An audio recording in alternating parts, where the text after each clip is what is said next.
Hello everybody, welcome back to another episode of The Casual Criminalist. As always, I'm your host Simon. Today, a script written by Matt and read by me. Never read it before. Is Johnny K-9, wrestler, biker, bomber, murderer. What is with I was about to say, what is with wrestlers turning out to be criminals? I feel like we've covered that several times on this video. Like, well, they're into like a violent sport, aren't they? So the fact that they might be violent in real life, not super shocking. Although bomber, okay, let's get into it. The format of the show, I've never read this before.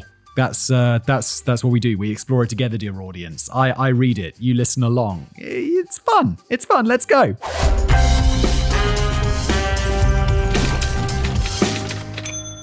That's right, Simon. As the name of the script suggests, we're heading back into the world of professional wrestling. Fourth time, in fact, that we're covering a wrestling-related case. I thought it was like a couple. We've covered 4 people who were wrestlers who then turned into like terrible criminals.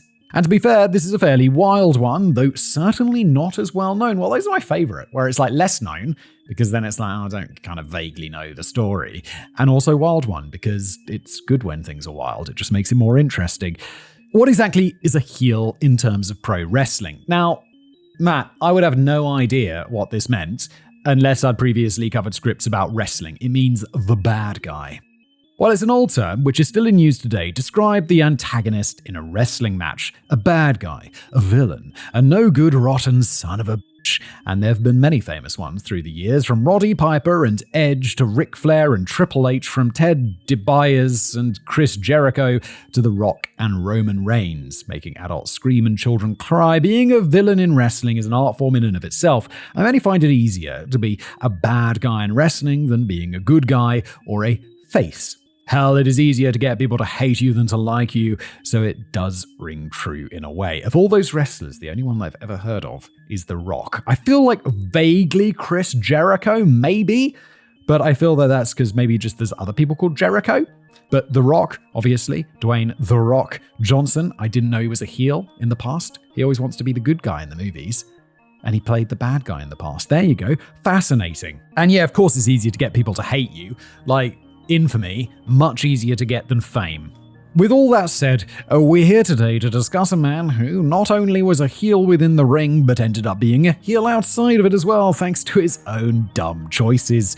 Although he is described as being as one of the nicest and most caring guys by his family and friends, he was a dastardly heel within professional wrestling circles. And as his career in the ring began to wind down, things started to take a turn for the worse.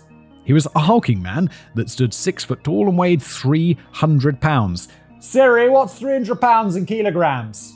136 kilograms. So this dude basically weighs twice as much as me and is about the same height. Good lord. He had a tuft of hair on the back of his head and a full-blown Fu Manchu mustache, which is this thing, which goes down like this. Because I got a picture of it. I had absolutely no idea what that is or who Fu Manchu is, but I see a picture of the dude. Wait, is that a mugshot? Dude, why are you doing your mugshot shirtless? He was a pro wrestler, an outlaw biker, and a mob enforcer. This was a man who, had he not made the choices he did, could have lived a relatively normal life. So as we journey into the abyss once again, let's jump right into a story entangled in drugs, motorcycles, mob hits, potential murder, and even setting off a bomb. This is the story of Arn Kreuteru, aka Bruiser Bedlam, aka Johnny K-9.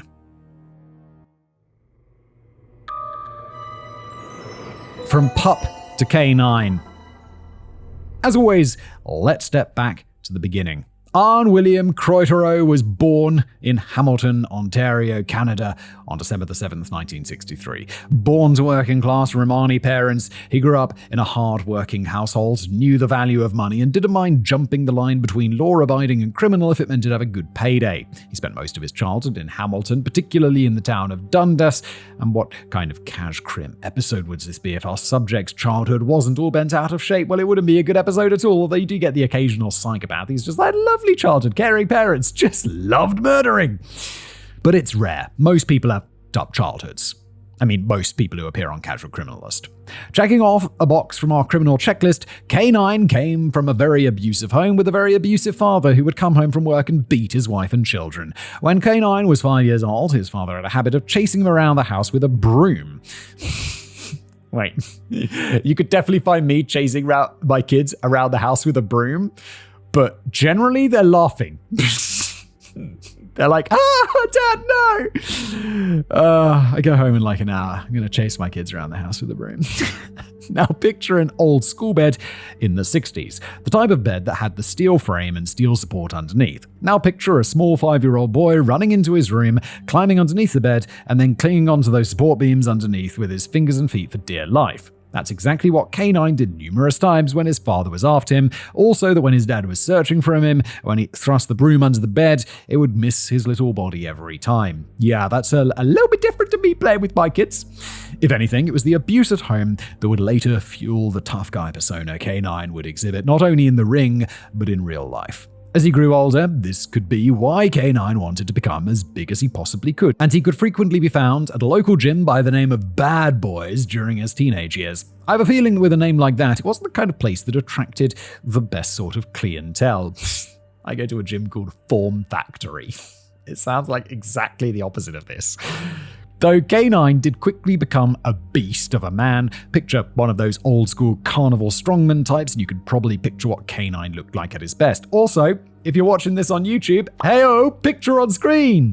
As a teenager, K-9 had aspirations of becoming a pro hockey player. Doesn't get any more Canadian than that, does it? While no official record of his time on the local hockey team could be found, K-9 would always tell people that he'd spent some time playing junior hockey for the Kirchner Rangers in the Ontario Hockey League, but that he was benched and eventually cut from the team for being too hard-hitting and violent, which crushed any dreams he had of going pro. Wait, I thought hockey was all about being violent. Don't you? There's a huge amount of violence in hockey, like people pushing each other, slamming into each other, beating on each other. Hockey's insane for like a sport where the goal is to get the thing in the net. There's a lot of violence. Come 1984, K-9 was working as a bouncer for a local bar in Hamilton. One night, he caught the eye of a patron who just happened to be a professional wrestler. Seeing this big tough guy intimidating as all get out, he decided to recruit K-9 to be a wrestler. 6 months later, K-9 made his debut for Stampede Wrestling under the name Orhan Turgadan, the Terrible Turk. It was the 80s after all. Sometimes they were just a little on the nose with the wrestling names. Soon, he was on the road, wrestling all throughout Canada before venturing down into the USA. This included a stint in the AWA, the American Wrestling Alliance, where he would win the AWA Southern Heavyweight Championship. However, his name only really started getting out there when he began wrestling for the WWE, then known as the WWF, and it was here that he began wrestling under the moniker of Johnny K-9. And how he came up with the name, he stated in an interview, "It's a long story. I used to work at a bar. One time I got arrested. I had an assault police charge, and they threw me in the back of a paddy wagon and I was looking. I saw a dog car come up, and I seen K-9. I go, that's the name I'm going to use when I go in the ring, because I'm a dog." Sorry for my reading of that. It's I think it's must have been a text interview. It's quite hard to read. However, he never rose to stardom or anything like that in the WWF, as he was used as nothing more than a jobber while there. I can already hear Simon asking, well, what the hell is a jobber? Yes, indeed.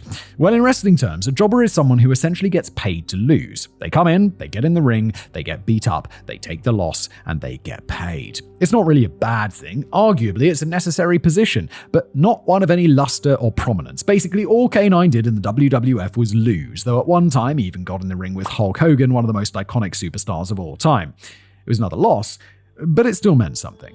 However, once 1989 wrapped up, K-9's time with the WWF came to an end and he returned to the smaller independent leagues. And with that came a drop in exposure, a drop in popularity, and, most importantly, a drop in money. Because of that, K-9 went back to something he was already familiar with, a life of crime. Yeah, it's much harder to go down the money thing.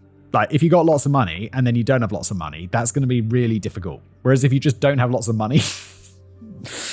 like, I don't know. Complicated. Here comes the bedlam. Now, something you must understand is that for quite some time, the city of Hamilton had been in economic decline. Once known as Steel Town, Hamilton had a thriving steel industry with a large workforce made up of immigrants from the British Isles, Italy, and Eastern Europe. However, once the steel industry took a nosedive, so did the economy. Many people lost their jobs. Many people had it bad trying to make ends meet, and anyone seen as successful was a local celebrity. So even someone like a jobber in the WWF was well known and respected, and K-9 couldn't walk down the street without being offered a handshake or a beer. And with that small town celebrity came attention, specifically from the Gravel family. Now, who are the Gravel family? Well, they're a local and small-time crime family in Hamilton, Ontario, Canada, and from what I've been able to dig up, they're still fairly active today. They're not on the level of some of the other notorious crime families down in the US, like the Gambino or Colombo families. Hell, they're not even major players up in the Ontario area, falling behind much bigger and more dangerous families like the Lupino, Musitano, and Papalia families. They're run by the eldest of the Gravel brothers, Paul Gravel, alongside his brothers Andre, Daniel, Dennis, and Rene, and are mostly involved in the drug business, particularly hashish, in the Hamilton area, though they've attempted to branch down into the States. In fact, in 1992, the brothers were arrested in connection with a shipment of 450 kilograms of hashish in Florida worth $14 million, which netted Andre 4 years in prison while Paul served only 2. Seems like a fairly light sentence for old America there. I think you're really harsh on drug dealers. 4 isn't bad for a potential score of $14 million. And soon enough, Johnny K-9 popped up on their radar, and they offered him a position with the family. K-9 became an enforcer and a debt collector, and unfortunately, it was a role that seemed to fit K-9 like a glove. I mean, if you have a 300-pound mountain of muscle rushing you, lifting you off the ground, and demanding you pay up what you owe, who's going to argue? There were multiple times that he was placed at Paul's house, and on several occasions his significant other would see him coming home, his shirt streaked with blood. One account described one of the drug runners for the family getting heated and mouthing off to Paul Gravel. And what did he get in return for his disrespect? The beating of a lifetime at the hands of K-9 in the basement of Paul Gravel's house, which ended with his blood smeared over the walls and left him with a broken nose, jaw, and orbital bone. Jesus Christ, that is a proper beating when they're breaking the bones around your eyes. Dude. For many, it's don't insult the drug lords. Don't insult, or what was he, the drug lords? Mallory, Paul Gravel. But was Paul the boss? It's don't do that. Don't do that. He's not going to beat you up. He's going to put his soft hands in his pockets and be like, K-9. He's going to take you down to the basement and beat the shit out of you. For many, even to this day, it's hard for those who knew K-9 to picture him doing such things. When he was around those he held dear, he was always caring and sweet, a huge teddy bear of a man. He always wanted people to smile. He always wanted to make people laugh. He was the type of guy who would order a pizza and then answer the door completely naked just to get a laugh from his wife or the boys. But like many, K-9 had a switch, and once that was flipped, he could be unpredictable. During matches, he would want his opponents to hit him as hard as they could, and he wanted to bleed as much as possible in nearly every single match, almost to prove how tough he was. Former wrestler and friend Scott D'Amore recalled that one time he'd been shorted on cash by the promoter after a show. As soon as K-9 learned this, he charged back inside, found the promoter, and lifted him up against the wall by his throat, screaming at him to pay Scott what he was owed. God damn, dude. You'd be like, okay, I'm sorry. Why would you be a wrestling promoter and short the massive, scary people who work for you? That seems like a bad idea. It wasn't like his record was clean during this period, though. In 1989, he was charged with drug possession after the police found cocaine on his person. When the case went to trial, K-9 blamed the long and tedious lifestyle of a pro wrestler as to why he felt the need to use coke, along with a need for a fast and luxurious way of life. It's why do you take cocaine? I like a luxurious life, and cocaine is part of any luxurious life, my good man. Then in 1993, after opening up his own gym in Burlington, Ontario, he was arrested and convicted of forgery, was fined $500 Canadian and placed on probation. It can't have been very serious forgery if he got fined $500. I mean, it's not exactly a lot of money for a proper crime, is it? It was during his time back on the independent circuit, after leaving the WWF and running with the Gravels, that he met the woman who would become his wife in 1993. This was Tracy Edwards, and at that time she was working as an exotic dancer in Hamilton, Ontario. She was in the middle of a rollerblading show one night when Johnny K-9 came strutting into the bar, having just recently gotten out of the slammer. When recounting it for Dark Side of the Ring, Tracy remembers their first meeting as follows, quote, "When he walked into a bar, the whole establishment stopped what they were doing, and that blew me away. I was on stage, and I could just see the whole bar changed. And I looked over, and he just looked at me, and I was like, whoa. And that was it. From the moment I looked at him, I knew we would be together." Soon enough, though, K-9 would get the biggest push of his pro wrestling career. In 1994, Jim Cornette, one of the most experienced wrestling personalities of all time, met K-9 backstage in the locker room of an independent show. Seeing the potential for him to be a top heel in his promotion, Smoky Mountain Wrestling in Tennessee, Cornette asked if K-9 wanted in, and K-9 accepted, though Cornette thought he could use a better, tougher-sounding name than Johnny K-9. When recounting how he came up with K-9's new name, Cornette had this to say, quote, "I was always looking for heels to take back to Smoky Mountain, and Johnny K-9 was not a name that thrilled me. I was a big Dick the Bruiser fan when I was a kid, and this guy had the Big Bruiser, Brock Lesnar type look to him. Bruiser Bedlam Wrestling was the clip compilation show Bruiser's WWA ended on in the early 80s, and Bedlam was a famous mental institution in England in the olden days. The word Bedlam now signifies chaos, mayhem, and confusion, so Bruiser Bedlam became his new name. It is a good name. Like, Johnny K-9 is fine, but Bruiser Bedlam, that's pretty... I don't know anything about wrestling, but that sounds like a good-ass wrestling name. And so, for the entirety of 1994, Bruiser Bedlam ran roughshod over Smoky Mountain Wrestling. Pushed as the new top villain of the promotion, he would act vicious and unhinged for the camera, his crazy eyes bulging while he insulted the crowd and beat the tar out of his opponents. He was even booked to win against the Macho Man, Randy Savage, one of the biggest stars in wrestling at the time, as is considered one of the greatest of all time.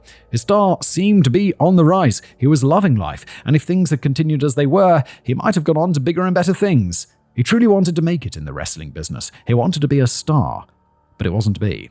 At the end of 1994, Smoky Mountain Wrestling wasn't doing too well financially, so they had to change over their roster. K-9 was one of the players that had to go, and while he was understanding about it, it must have torn him up inside. Career on the upswing, and then sent back to wrestling in gyms for all of $3 and a hot dog. Over the next few years, he would appear for territories like Midwest Territorial Wrestling, Border City Wrestling, and Insane Championship Wrestling. He even got another match in the WWF and later a match in WCW, but nothing ever came of those chances. And with his wrestling career basically in the toilet, K-9 turned to another dream of his, becoming an outlaw biker. Okay. This dude's just living that stereotypical tough guy lifestyle, isn't he? Satan's Choice. As things began drying up after his release from Smoky Mountain Wrestling, K-9 had to start making money somehow, especially with how he was spending the money he did have. He's got that luxurious cocaine lifestyle. You know he does. Fast cars, long nights at the club, he was living large with a minimal income. He started selling steroids and continued his work with the Gravel family. But if there was one thing that K-9 loved and respected ever since he was little, it was biker gangs. We haven't spoken much on this channel about motorcycle gangs, but there's still something that plagues much of the world today, from the US and Canada to Australia and Asia. Many an open road is haunted by the revving of motorcycle engines. Gangs such as Hell's Angels, the Pagans, the Outlaws, the Banditos, the Mongols, the Finks, the Rebels, the Comanchero, the Sons of Silence, and the Warlocks. Good. The only ones I've heard of are the Hell's Angels. They're still highly active today, many of them being seen as official organized crime syndicates by most of the large bodies of law enforcement, such as the US Department of Justice and Europol. I once saw, I was just in a quite nice restaurant having a meal, and I'm walking out and I see two guys just sitting at a table, or at the bar, and they've got Hell's Angels jackets on. And I'm like, do people advertise that they're a part of the Hell's Angels? Because I kind of thought that they were classified as a criminal gang, no? It seems a bit risky. As far as crimes, pick one, and it's been committed at least once by one gang or another. From assault to extortion to drug dealing and racketeering, even up to sexual assault and murder, when it comes to outlaw biker gangs, nothing is off the table. What about regicide? Have they killed any monarchs? With that said, maybe. With that said, let's talk about Satan's Choice. Founded by Bernie Guidon in 1965 in Oshawa, Ontario, Bernie Guidon sounds like the least biker name that I've ever heard. The Satan's Choice Motorcycle Club was a conglomeration of numerous different biker gangs coming to form one big super gang. Those being the Phantom Riders of Oshawa, the Canadian Lancers of Toronto, the Throttle Twisters of Cambridge, and the Wild Ones of Mississauga. Alright. Drug trafficking, prostitution, theft, assault, murder, you name it, they did it, coming to be feared all throughout Canada. They aren't active nowadays, having been absorbed into the Hells Angels in 2000, but they left a lasting impression, and part of that is because of Johnny K-9. As I stated, K-9 always had dreams of joining a biker gang, and that mostly stemmed from his older brother. Said brother was a member of a local bike club called the Red Devils, and he would always brag to K-9, at that time still an impressionable child, about the good times he had, all while driving his Harley-Davidson motorcycle. And so when K-9 got older, and he was given the opportunity to join a gang of his own, he jumped right into it. Being a minor celebrity in the area, K-9 was quickly accepted into the club at large, even being offered the chance to open up his own chapter of the club right there in his hometown of Hamilton. Johnny K-9 jumped at the opportunity and was elected president of the new Hamilton chapter of the Satan's Choice. Some within the gang didn't like that a newcomer like him had risen to the rank of president so quickly, since there were rules to it and ways of doing it, but they all understood why. It came down to money, and Johnny K-9 was money. I think Tracy said it best on Dark Side of the Ring, quoting again here, "When people hear in that drug crime world you got Johnny K-9 backing you, you make more money. People are fucking scared, right? So it was easy for him to make 20-30 grand in a matter of 20 fucking minutes, no joke." And she was right. K-9, for a good while, almost totally owned Hamilton in a sense. Everything was under his thumb. He'd extort restaurants and bars, he'd shake people down, and he'd always be making money. Because who would say no to Johnny K-9, right? And if he did say no, well, there were more than enough times when Tracy remembered K-9 coming home with blood on his pants and shoes from someone who'd had the nerve to say no. Well, police are a thing, aren't they? Like, eventually, this has to end because police, right? Now, even while with Satan's Choice, that showmanship within K-9 from being a wrestler never left him. It was clear that he wanted to wrestle. He wanted to make it to the top as a wrestler, and he'd even ditch his duties in Satan's Choice in order to go wrestle. But as the shows got smaller and smaller, it was clear that it broke his heart that he would never be the best, so he turned his act into his real life as a biker. He'd taunt anyone he could, thinking of himself as untouchable. He wanted to be the big man on campus. He wanted to be in the spotlight, and that would eventually get him in more trouble than he could handle. In the words of Mark Carlos, a former member of Satan's Choice, he was a showman. He loved the attention, but he went down the wrong path. If that's coming from a guy who's in a biker gang called Satan's Choice, and he's saying that some dude, maybe you, has taken the wrong path, you need to check yourself. This life isn't for somebody looking to make it big. As a biker, it's not good. He would even blab on and on to the cops who were keeping an eye on him and his gang at this point. Yeah, the police had an investigation open on Johnny K-9 and they wanted to bring him in however they could. Did K-9 care? Of course not. He was smarter than them, stronger than them, and he was indestructible. Cocaine's a hell of a drug. He felt so sure of himself that he would just leave the bars they were frequenting, or even their own chapter house, waltz right up to the police car parked outside and start mouthing off, inadvertently giving them more information on his own operations they wouldn't have gotten otherwise. Bit of an idiot. To quote Detective Sergeant Len Isnor, the head of Ontario Provincial Police's anti-biker enforcement unit, quoting, "After a while, you can tell who's cut out for the life and who isn't. I could tell right away that he wouldn't make it. Some of the guys would talk to you. If there's a guy who was really into bikes, you could talk bikes. But K-9 would talk about anything, especially himself. He was just stupid that way." Savagely blunt, isn't it? It's like, yeah, he was dumb. He used to tell us all about his crimes and we're just building a case against him. Idiot. Remind me, Simon, isn't one of the main rules not to brag about your crimes? Well, K-9 was breaking that in spades, absolutely is. And I'd say another rule that should be official, if it isn't already, is don't get too cocky or think yourself untouchable, that you can do anything you wish without consequence, because it always comes back to bite you in the arse. And that's exactly the mistake that Johnny K-9 made. Yeah, let that be a lesson. Tick, tick, boom. It all started when the police were given permission to wiretap the Hamilton chapter house of Satan's Choice. They monitored their conversations and activities, getting really good intel for their investigation, but it was during this time that something became quite clear. The Hamilton chapter of Satan's Choice had formed a close relationship with the Sudbury chapter, and from that relationship, K-9 framed a fast and strong friendship with a member of said chapter, that being one Michael Dubé. So, who's Michael Dubé? Well, he just happened to be the president of the Sudbury chapter of Satan's Choice, as well as a bona fide psycho. Considered by many to be the most dangerous biker in all of Ontario, he is suspected in the murders of at least 3 people, though some believe it could be as high as 8. The first was of a local drug dealer named Claude Briere, who had actually been a childhood friend of Dubé. Briere disappeared in September 1998, though his decomposing body was discovered in a forest outside of Whitefish a month later. Alexander Strentovich, hang-arounds with the Satan's Choice Sudbury chapter, was believed to have assisted Dubé in killing Briere and disposing of the body. Years later, though, in 1996, Strentovich would make a mistake. After getting strung out on drugs, he'd start telling people how it helped kill Briere right there with Dubé, which didn't please Dubé very much. Oh my god, dude, don't talk about your crimes, especially if your crimes involve someone else who is a psycho who is going to kill you. Come on now. It was in August of 1996 that Strentovich was last seen alive, his skeletal remains not being found until May 2019 in a forest outside of Sudbury. It's believed that Dubé murdered him in order to shut him up. The third was that of a 13-year-old boy in 1996, though Dubé tried to pass that off as a suicide. In all his time on the roads as a biker, Dubé had made his stance on the police very clear. He hated them, every last one of them, and if he could kill them all, he gladly would. According to those who knew Dubé best, he would always say that his greatest dream was to attach a powerful bomb to a loaded fuel tanker and drive it in a suicide attack into a police station in order to kill himself and as many policemen as possible. Talk about insane. Most policemen just doing their fucking job. They're like, I just want to get paid, dude. I gotta catch criminals. I just want to get paid. I don't want to die. Like, come on. Richard Dubé, Michael's own brother, has since been quoted as saying that after spending some time behind bars, his brother had lost a part of himself, quoting him here. He couldn't turn it around. Prison life was too hard for him.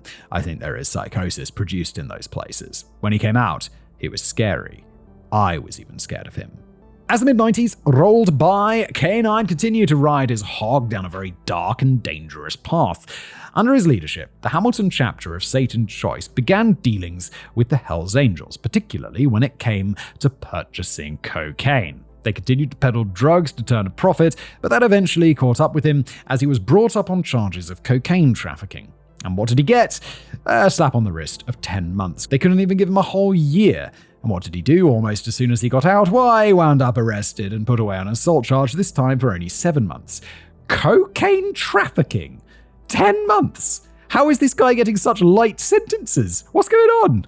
He'd been on the wrong side of the law most of his life, regardless of all the good that was in his life, and on multiple occasions, he had narrowly escaped spending the rest of his life behind bars. Perhaps he was just lucky, but all luck has to run out at some point, and K-9's always about to in the most disastrous of ways. After getting out of the clink in 1996, one of the first things K-9 did was get together with Dubé and hit the town. More specifically, a strip club by the name of Solid Gold. Now, the Solid Gold has a very simple rule when it came to local biker clubs. No club colors in the establishment or you'd be denied entry. So basically, if you were in a biker gang and wanted to come in for the show, you needed to take off your patches, your jacket, whatever you had on that showed you were affiliated with any sort of motorcycle club. That seems like a pretty sensible idea. Like, sounds good? It's a simple rule, an easy rule, one that seems like a reasonable enough policy to follow if you ask me. So, being the brainless meathead he was, what do you think K-9 said when he and Dubé were getting turned away for not taking off the Satan's Choice colors? K-9, we wear our colors wherever the fuck we want. Dubé, fuck yeah. Speaking on the mindset behind this, Mark Carlos stated, he went from I'm just a wrestler to he's Al Capone. When you get the Al Capone syndrome, that means you can do whatever you want. Well, Al Capone ended up dead in prison in Alcatraz from syphilis. So doing whatever he wanted really caught the fuck up with Al Capone. Well, K-9 certainly wasn't Al Capone, no matter how much he wished he could be. And so, with those declarations, K-9 and Dubé, along with the other members of Satan's Choice that came with them, attempted to enter the club. The staff turned them away, refusing to serve them as long as they wore their colors, and the bouncers naturally got involved and tried to make them leave when they started getting nasty. Enraged, the bikers dug their heels in and refused to leave the club, resulting in the police being called. Turned away from the club for good, K-9 and Dubé were humiliated and pissed off. Nobody says no to Satan's Choice. Nobody says no to them. They were angry, and they wanted revenge. I feel like this rule is good for everyone. Like, if you start wearing your colors in there, then the other motorcycle gangs are going to wear their colors in there, and it's not going to be a good environment. People just want to go to the club and see some naked ladies. Like, leave the biker shit at the door, and everyone's going to have a better time. While stewing together over the humiliation, K-9 and Dubé went to the Coulson Tavern in downtown Sudbury before going to an all-night sandwich place. While there, the least biker thing ever. Hey bro, what you want to go eat? Maybe some sandwiches? Maybe Subway? I don't know, I just feel like they should be eating steaks or something. While there, Dubé said that he would do anything to get payback to teach those nobodies a lesson. He was seething, he was enraged, and he was embarrassed. So what was the big brain plan to get the revenge on the Solid Gold Club? Why, blowing it up. What else? Something of note here, in pretty much every account I've been able to find who actually came up with the idea of the bomb, they all agree that it was Dubé's idea. But because of his need to please and be accepted by his big bad biker friends, K-9 happily went along with the idea. Again, no one accused K-9 of being smart. To make things even worse, K-9 actually knew a guy who could make a real bomb. This was Jerry Jaretta, a former soldier from the Canadian Army that was accustomed to handling explosives and was now a member of the Hamilton chapter under K-9's command. On K-9's orders, Jerry managed to create a bomb as instructed, and together he and K-9 delivered it to Dubé alongside Satan's Choice Vice President Brian Davies. The plan was all set, everyone was ready, and K-9 was pleased that he had been of help to his friend, until the plan changed. You see, K-9 was under the impression that once the bomb was in Dubé's hands, it would be delivered and set to blow at the Solid Gold. Initially, that was the case, but soon enough, Dubé had other plans. Remember I said that Dubé had a profound and raging hatred for the police? I think you can see where this is going. Dubé, unbeknownst to K-9 or anyone else for that matter, made the executive decision to forego the admittedly ridiculous act of revenge and instead go for some domestic terrorism instead, placing the dangerous explosive in an alleyway right against the outer wall of the local Sudbury police station. The night of December the 15th, 1996, was the Sudbury police station's annual Christmas party, which ended at around midnight. Just after 2 a.m., there was rumbling sounds of an explosion, and a massive hole was blown in the side of the police station's wall, with pieces of brick and other debris flying around inside. The bomb caused $133,000 worth of damages to both the station as well as a nearby bank, as well as injuring one police officer. Thankfully, no one else was hurt and no one lost their lives, which I guess was Dubé's intention. Wait. I think his intention was to kill people, no? Oh, is that what you mean, Matt? Yeah, okay, I see. Yeah, no, he wanted to kill people. Safe to say, the bombing of a fucking police station sent a shockwave, pun intended, through the town. Citizens were shaken, and the police were on red alert. And it was safe to say that Johnny K-9 was in disbelief. To quote the man himself while on the phone right after the incident, "What do you mean, the police station? It was supposed to be the Solid Gold." God bless wiretapping. And now, I was just wondering how they knew this. They would tap their phones, right? And now the police practically had a confession, with K-9 naming both Jerry and Dubé in that same conversation. And with that, the police decided now was the time to move in on Satan's Choice and their clubhouse. K-9 and the other members had done everything they could to try and stop them from getting in, barricading every entrance to the clubhouse. It wasn't enough, though, as the police and SWAT blew the doors off their hinges in order to get inside. Laser sights, flashbangs, it was a full-blown SWAT team raid of Satan's Choice, and in the end, the building and everything within it was confiscated. Yeah, I mean, you're blocking the doors. Eventually, the police are gonna get in, my dudes. Like, come on. It's not like you got hostages or something. They're just like, yeah, we're gonna come in, it's gonna take a while, but we've got big guns and basically unlimited resources. And you guys are inside a house.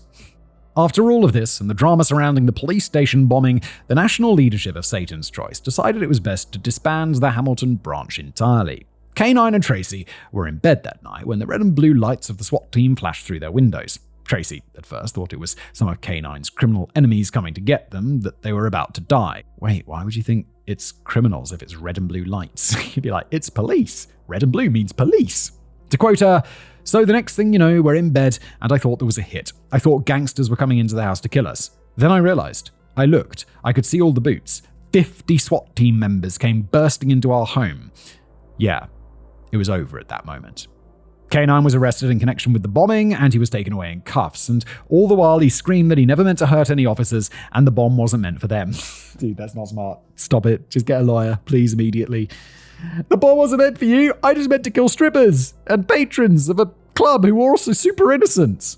He even turned right to Detective Sergeant Len Isor while he was being led to the police car and went, "Lenny, that wasn't for the police station. That was for Solid Gold." Oh my god, dude, lawyer up, my dude. Like, that would have made it any better. That same night, both Jerry and Dubé were also arrested, each charged with the bombing of the police station. Before he went in, K-9 had been specifically told not to tell the police a damn thing, as it's one of the unwritten rules within biker gangs to never aid the police. Now, there's conflicting stories here. On the one hand, K-9 stated that he never gave the police anything, that his lips were sealed. However, the police themselves said that after speaking with a detective who specialized in biker gangs, K-9 cooperated and fingered Dubé as the mastermind behind the whole bombing. Whichever way it was, K-9 was labeled a rat, and while everyone knows the old saying, snitches get stitches, and that's exactly what happened. K-9 was given bail, and the moment he got out, everything went downhill. He was beaten and removed from Satan's Choice entirely, and by that time, the clubhouse he'd worked so hard to build had been taken apart, the stuff inside had been removed, and the logo over the front door had been taken down. It's as if his life's work over the last few years had crumbled before his eyes. And that wasn't the worst of it. Not only was K-9 hated among the biker community, as well as his other criminal friends, but a hit was even placed on him and his wife. The hitman himself was a man by the name of Kenneth Bishop, a friend of K-9, and he claims that he had been hired to take him out by the Musitano crime family, specifically Pascal Fat Pat Musiato and his younger brother Angelo Ange Musitano. Based out of Canada, the Musitanos are an Italian mafia family whose activities date back to 1940 and include such crimes as racketeering, loan sharking, money laundering, fraud, prostitution, murder, gambling, drug trafficking, smuggling, extortion, and corruption. Deep breath. The reasons for the hit on K-9 were twofold. First was because of K-9's connections to the Hells Angels, since the Musitano family didn't want them getting a foothold in Hamilton. Second, the brothers felt a sense of betrayal toward K-9 that, as he had been doing work for the Lupino family, a rival mafia house, after having done business with them. K-9 was one of 4 men that Bishop was supposed to take care of, but he simply couldn't do it. They were friends after all. According to Bishop, it was August the 20th, 1997, when he strolled up to K-9's house and knocked on the door. K-9 didn't open it, but Bishop called out to him on the other side. "John, I've been sent here to kill you, but I'm not going to do it." K-9 simply thanked him, and that was that. Bishop was later arrested for unrelated charges of extortion related to jobs that he did for the Musitano family. He'd later become a witness for the Crown after hearing tapes of how his former employers mocked him behind his back. It was almost 2 years later, in September 1998, when the trial over the police station bombing took place, and K-9 had his day in court. He was convicted and sentenced to 33 months in prison, along with being convicted of illegally selling steroids. How is this guy getting off with such light things? They made a bomb that he could reasonably foresee, in my opinion, could be used to blow stuff up, like a police station or a strip club, whatever, it doesn't matter. 33 months is not even 3 years. That's nuts. Plus, he was selling drugs. The second charge was mostly based on the testimony of a man named Jimmy Rich, another member of the gang who had gotten into a fight with K-9 on January the 13th, 1998, while he awaited trial. This resulted in several more charges being added to his charge sheet, which included assault, extortion, carrying a concealed weapon, and breaking the conditions of his release following the police station bombing. I've tried my best to find out if Jerry was convicted and was given jail time for his involvement in making the bomb, but unfortunately, I had no luck. I can only assume that he was made to face justice for his actions. But what about Dubé? Well, he never even allowed the justice system to take him to trial. Dubé offed himself in his jail cell on September the 22nd, 1998. To quote Detective Sergeant Len Isner on the matter, "Johnny K-9 was the only friend he had left in the world, and he knew that we had him, and he was going away forever." The Gilbank murders. And with that, Johnny K-9 was behind bars for the next 33 months. Tracy, however, had had enough at this point. All the drama, all the police, all the death threats, it was too much. While K-9 was locked up, she divorced him, took the children, and made her way from the west coast of Canada to British Columbia. She wanted a fresh start, a new beginning to her life, away from K-9 and all the crime crap that seemed to follow him around. The reason that crime crap's following him around is because he's a criminal. He's bringing on all himself. And for a while, that was going great. But then 2002 came around. That year, K-9's prison sentence came to an end, and he was released. Now a free man, he had no one waiting for him when he got out, and things weren't looking good for him either. His reputation was shot. He was seen as a rat. He missed his wife and kids. To quote Tracy again, he told me that he missed me and everything. But honestly, I think he was being run out of his own hometown, and he thought British Columbia was the best thing for him.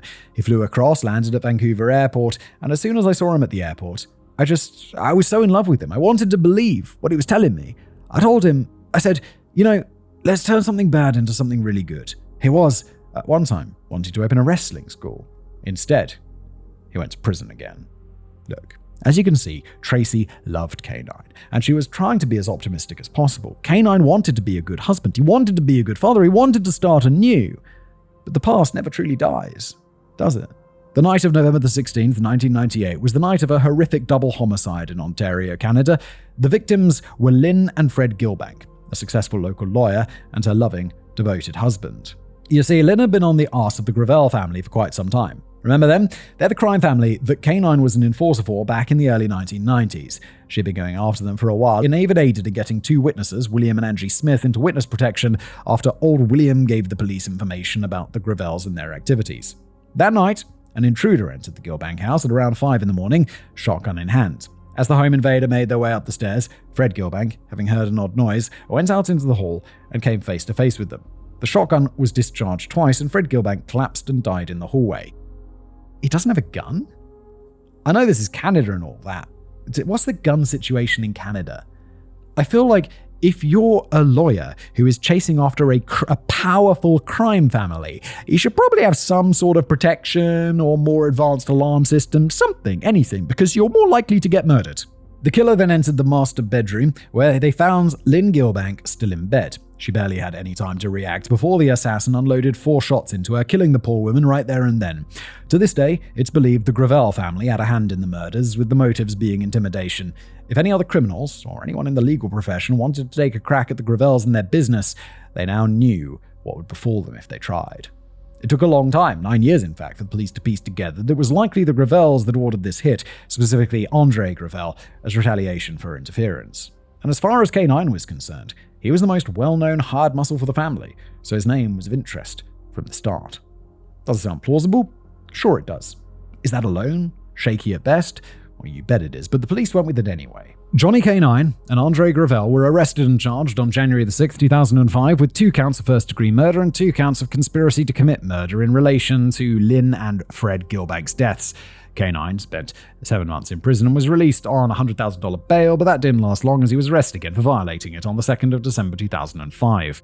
It wasn't until 2006 that a judge was given the opportunity to see the evidence against K-9 and Gravel, and to say none of it was airtight or even particularly strong for that matter is an understatement. The only piece of evidence of note was testimony of one of the Crown's key witnesses, and even that was thrown out by the judge. She was a British citizen and a lip reader, and it was revealed that she'd been paid $20,000 to decipher what K-9 was saying on a videotape of him at a restaurant where he supposedly spoke on the murders. Can we see the issue here? Not only is that non-evidence in my opinion, but she wasn't even as good as she claimed, apparently only able to make out a little over half of what was said on the whole tape. And on top of that, it's been reported that the police went to Pat Mustiano and attempted to have him name K-9 as the killer. How did they do that? Well, by starting a rumor that Paul Gravel had been saying that the Mustiano family had Gilbanks killed. Can you say sleazy? Yeah, how about instead of manufacturing and trying to put someone away who might have done it, but also might not, how about you just look at the evidence and try not to manufacture evidence or witnesses or whatever this is. In the end, on the 12th of June 2006, 20 months after initially being arrested, K-9 and Gravel were released from jail and all charges against them were dismissed. There simply was not enough evidence of any kind to pursue the case, and the police just came out of this whole debacle looking all the worse for it. Both K-9 and Gravel made plans to pursue lawsuits against the prosecution for wrongful imprisonment and malicious prosecution, seeking $25 million and $15 million in damages respectively, which was settled out of court. They got some money, in my opinion, allegedly. No one in law enforcement came out looking good, with even the children of the Gilbanks calling the police corrupt and inept. Yeah, because they just want the actual person who committed the crime to be put in prison for it, not for the police to set someone up, allegedly. In an email sent to the television program W5, K-9 had the following to say: "I'm suing for what happened to me, so I cannot provide an interview for your program. I do want to say that what happened to me was very wrong. I did not have anything to do with the murder of Mr. and Mrs. Gilbank, and I do not know who did. It is wrong that after 6 years of investigation, they watched everything I did and wiretapped all my calls. After 6 years of investigating me, the police did not find any evidence I committed this crime. Everything showed that I'm innocent, but they charged me with 2 murders I did not commit. I sat in jail for months when there was no case, no evidence that I was guilty. What happened to me was not right. It should not happen to anyone." I mean, fair play. I don't think this guy did it. As for Andre Gravel, he denies any involvement to this day. "No, that's not true. Our family is not killers. That's beyond us to do a thing like that. That's a despicable act. That's a cowardly act. Even with charges dropped and K-9 being declared innocent of the murders, the police never stopped investigating, and he remained at the top of their suspect list. Until the very end. End of the road.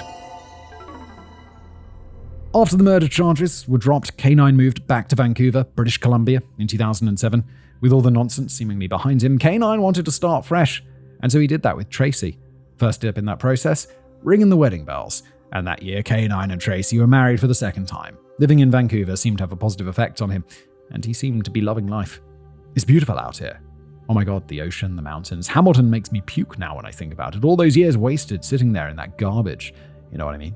So of course the question is, what did K-9 do for work? Well, with his wrestling career officially over after the bombing in 1998, he needed to try his hand at something else, so he tried acting. Now, he had no real experience, so he wasn't very good, but he did get a couple of roles appearing in the TV show Reaper and having a small role as a pro wrestler in the movie Oklahoma Smugglers. He even worked as a bodyguard for Cyndi Lauper and Jack Nicholson while employed by Lionsgate. The man even planned on writing an autobiography, quote, "This will be a bestseller. I've been on every extreme in the world. The bikers. I was a wrestler. Major Junior A hockey player for the Kitchener Rangers. I've done a lot of things that people only dream about." However, no matter how much he tried, or how much his family loved and supported him and wished for him to stay on the straight and narrow, sometimes there's just no teaching some people. Despite moving to British Columbia to stay away from crime and get a fresh start, K-9 couldn't help himself. He missed the biker lifestyle, he missed running with a gang, and so he tried to get into the Hells Angels, but they put him in contact with Clayton Clay Roosh, the leader of the United Nations Gang. Is that really the name of a gang? The United Nations Gang? And it didn't take long for K-9 to be initiated, much to the chagrin of Tracy. Founded in 1997 and primarily based out of Vancouver, British Columbia, the United Nations is a multi-ethnic biker gang that still terrorizes the roads of the Great White North even to this very day.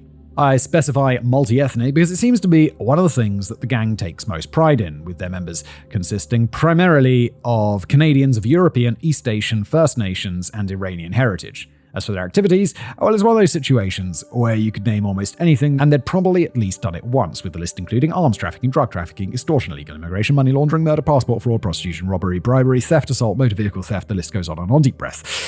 To say that Tracy was upset with the whole thing would be a bit of an understatement, regardless of how much money K-9 was now bringing in. He tried to hide it from me, but it didn't last long. I mean, we have 100 pounds of weed in my kitchen while the kids were at daycare, and he'd go, "Oh, wait a minute, I'm going to spray it with whiskey and Coca-Cola. It'll weigh more and make more money." I'm like, "You're fucking crazy." So we'd be there spraying the weed all over my kitchen floor, and I'd be bagging and weighing. He was coming home with like 20-30 grand, just stacking bank, and I'm like, "John, you're doing the same thing you were doing in Hamilton." So yes, you can't teach an old dog new tricks, and sadly, that includes getting involved with murder. It was May 9th, 2008, and for a young man named Jonathan Barber, it seemed like just another day in the neighborhood. He installed audio systems inside automobiles for a living, and on that day, he picked up a Porsche Cayenne SUV from a customer in Abbotsford and was simply driving it back to his shop in Vancouver for some work to get done. It was while he was on his way back, he was ambushed while driving down Kingsway Highway. The sound of gunfire filled the air as the car was shot to hell, and Jonathan was killed as a result. His girlfriend Vicky King was driving the car behind the SUV, and was also injured in the attack, but made a full recovery. As the investigation got underway, it didn't take long to put the pieces together on what happened and why. It was quickly determined that the ones responsible for the shooting were members of the United Nations gang, namely 45-year-old Johnny K-9 and several others. But what was the reason why? Well, that was easy to figure out, and sadly, it was all a simple case of mistaken identity. You see, at the time of the murder, the United Nations were in an all-out gang war with the Red Scorpions biker gang. 3 specific members of said gang were the Bacon brothers, Jonathan, Jared, and Jamie Bacon. So, what does this have to do with anything? Well, Jonathan Barber just happened to have a vague resemblance to one Jonathan Bacon, and of all the heartbreaking luck, guess whose SUV Jonathan Barber had just picked up to do some work on?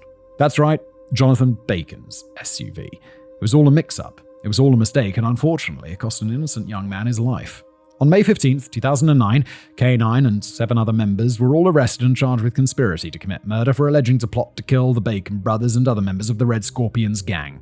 While sitting in jail, awaiting the investigation to play out and the trial to get underway, K-9 was also charged with first-degree murder in connection with the execution of Jonathan Barber and the attempted murder of Vicky King on January the 24th, 2011. It took another 2 years to get things resolved, but in the end, in exchange for the outright murder charges being dropped, K-9 pled guilty to conspiracy to commit murder and was sentenced to 13 years in prison, which was reduced to 4 years and 8 months after factoring time served while awaiting trial. He applied for parole in January 2015 and tried to say that he was sorry that he only took part in the killing of an innocent man in order to impress his fellow United Nations members.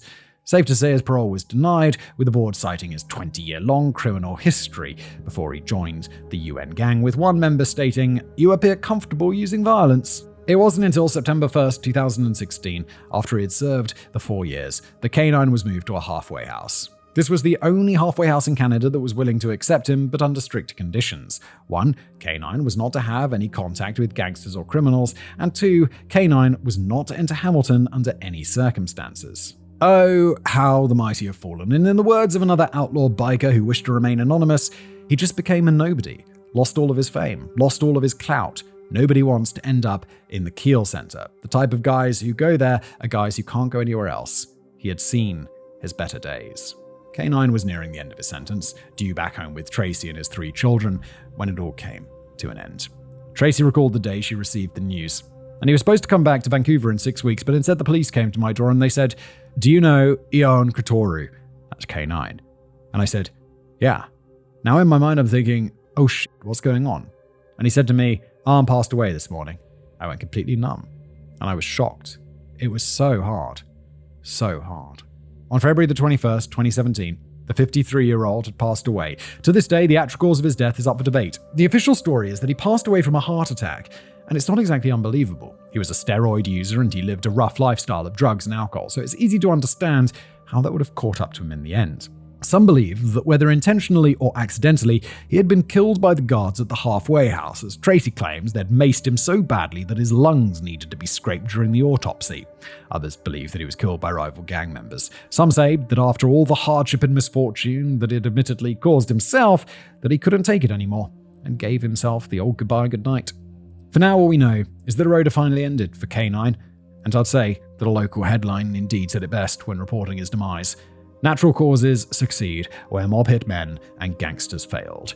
Johnny K-9 is dead. Wrap up. And that's it. The end of our story. I'll fully admit it wasn't until K-9's story was covered on the show Dark Side of the Ring that I'd even heard of the man before. He most certainly isn't one of the more well-known wrestlers of all time, which almost makes his life become that much more fascinating. K-9 was a monster of a man in the ring and a sweet teddy bear to his friends and family. There was so much good he could have done. He was on the cusp of breaking out and making it big in the wrestling business more than once. Had he been able to do that, we probably wouldn't be talking about him on this show today. We'd be talking about how he was one of the best heels of the 90s, maybe even into the 2000s. As Jim Cornette said, while talking about K-9 following his death, he was 2 different people. There was no happier guy in the locker room, a smile on his face every time you saw him, and totally dedicated to the wrestling business. But instead, when things got tough and they didn't go the way he wanted, he turned to what he knew, which was crime. He wanted to be notorious, he wanted to be a gangster, an outlaw biker, the baddest of the bad. He turned down a dark path, and every chance he got to turn back, he simply got on the figurative chopper again and continued on down that same dark road. He hurt a lot of people, all for the sake of money, and so that he could be accepted by those he thought were his friends, his clubmates, and all it led to was a prison cell. A police station got bombed, innocent people got hurt, a young man died because of a stupid mistake and a stupid biker feud, and it cost him the last of his freedom, until he took that last big ride into the great unknown. I believe acclaimed journalist Bill Dunphy said it best while speaking on Dark Side of the Ring. His life is probably also a life of thwarted ambition. He tried to move from enforcer to leader and failed miserably. As a wrestler, he tried to make it into the bigs, and he got the edge of that, but didn't stay. He didn't have what it takes to last there either. And with that, let's remember the victims. I want to remember Lynn and Fred Gilbank. It's truly uncertain who killed them even now. It could have been Johnny K-9, it could not have been, but they didn't deserve the fate they got. I want to remember Jonathan Barber, who was killed for nothing but doing his job and being in the wrong place at the wrong time. I want to remember Vicky King, who was caught in the crossfire of that whole mess, and all those people K-9 hurt along the way while collecting money and being an enforcer for the mob. We don't know their names, and they don't get talked about much, but they deserve to be talked about all the same. And finally, let's send our best wishes to Tracy Edwards as well as her children. Her only crime, as far as I'm concerned, is perhaps having loved this rough and tumble wayward soul and sticking by him no matter what, even when things dove headlong into the darkness. To this day, she still loves him, still expresses her belief in his innocence, and I suppose that's what true love really does look like. To her and her children, I wish nothing but happiness, even when things might get tough. It's a dog-eat-dog world out there, after all. And that's where we end today's video. Thanks for being here.